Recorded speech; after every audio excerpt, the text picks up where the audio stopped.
All right, guys. Got something in the mail. Sephora? Am I an influencer now? We'll see. That was my corny dad joke, by the way. My wife's over here side-eyeing me.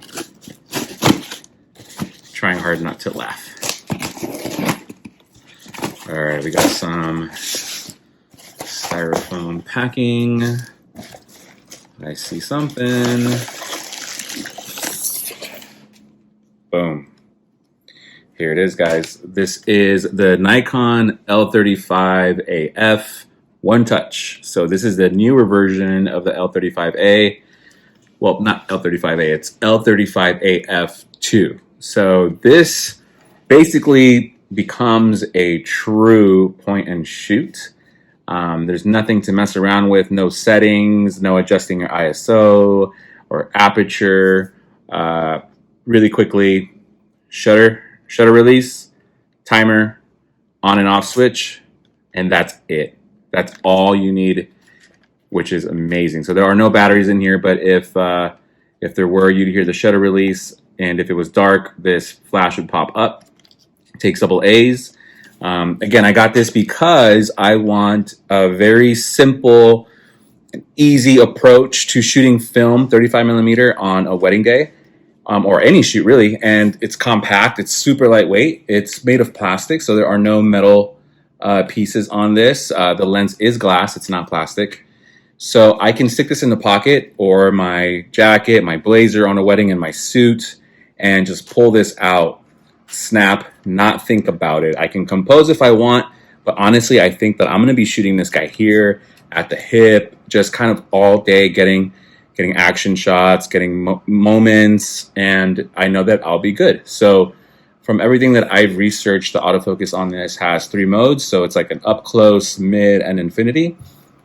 And I've heard great things about its autofocus. So I can't wait to put this guy to the test this weekend and share the results next week. Let me know if you guys have any questions. If you have other point and shoots that you'd like to suggest. I was looking at the Contax T3. Cannot justify that camera at the moment. I think that's a definite splurge / collector's item.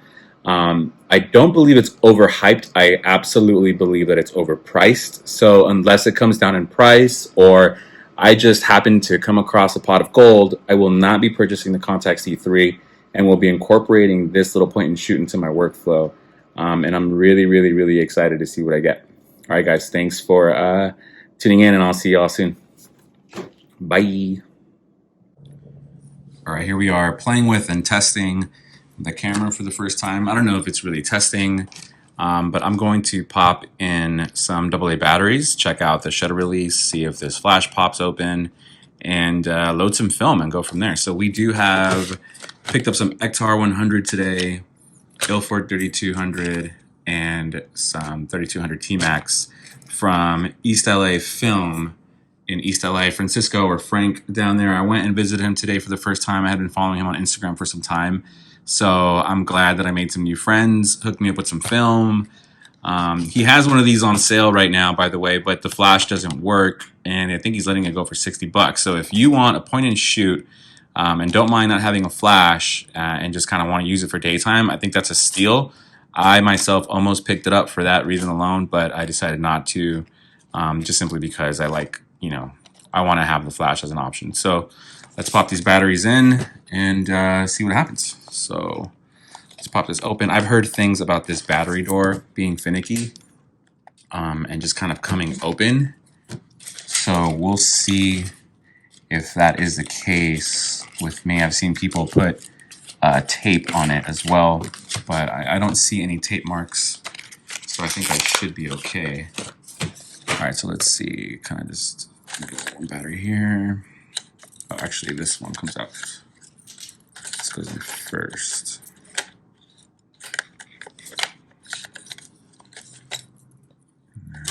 Here. Perfect. All right. So let's turn this guy on for the first time. Let's see if the autofocus works. Oh, there you go. The flash popped up.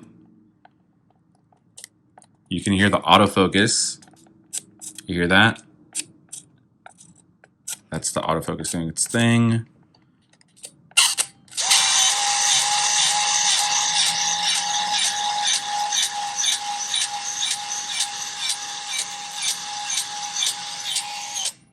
All right. I'm not entirely sure what that was about, maybe because there's no film in there, but I just haven't seen it do that on any of the YouTube videos, so I hope that's okay. There you go.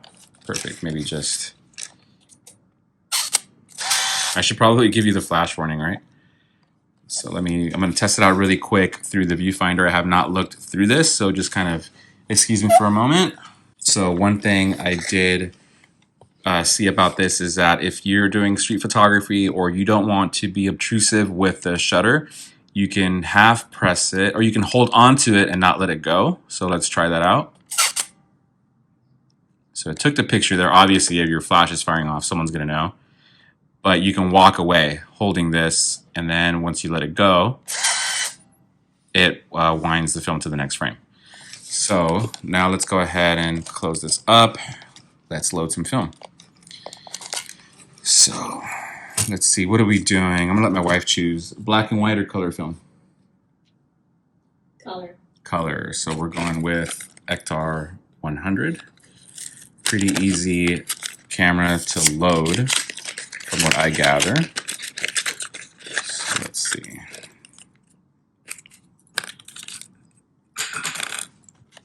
All right, pretty straightforward. Now this way, go to the tab, close it up. Press the shutter release. Right now it's currently on 36 frame. We'll see what happens when I pop it open. So I don't know at the moment why it's on the 36. It should have been on S. So I hope that it's good to go. So I'm not going to shoot this today. I'll shoot this tomorrow during daylight since it is 100 speed film. And then we'll go from there. I'm wondering if, yeah, I don't know. I don't know about the counter. So we'll have to figure that out. But I'll give you guys an update soon. Okay, quick update on the camera. It is officially a dud. After about 5 or 6 frames, the shutter locked up and it would no longer fire. And I did some searching. The guy who sold me the camera helped me troubleshoot a bit. We were trying to figure it out together. So it locked up. The counter was at 36 and rewound the film and then took it out, and that didn't do anything. I think technically speaking, it should have gone down back to single on the counter, and that never happened. Put it back in, reloaded it, and then it just never fired again.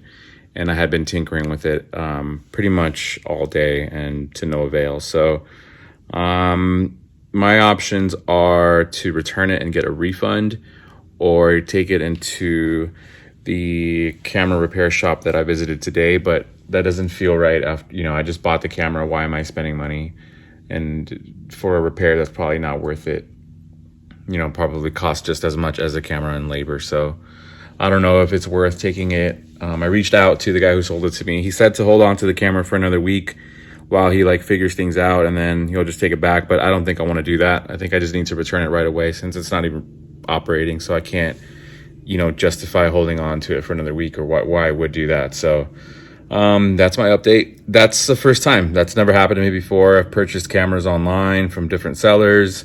Everything seems okay. I'm not really worried. The guy seems pretty straightforward. I mean, he jumped on a call with me today and troubleshooted with me. So we should be okay.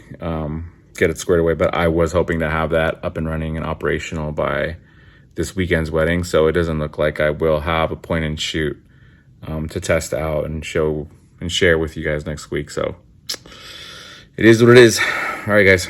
See you next time.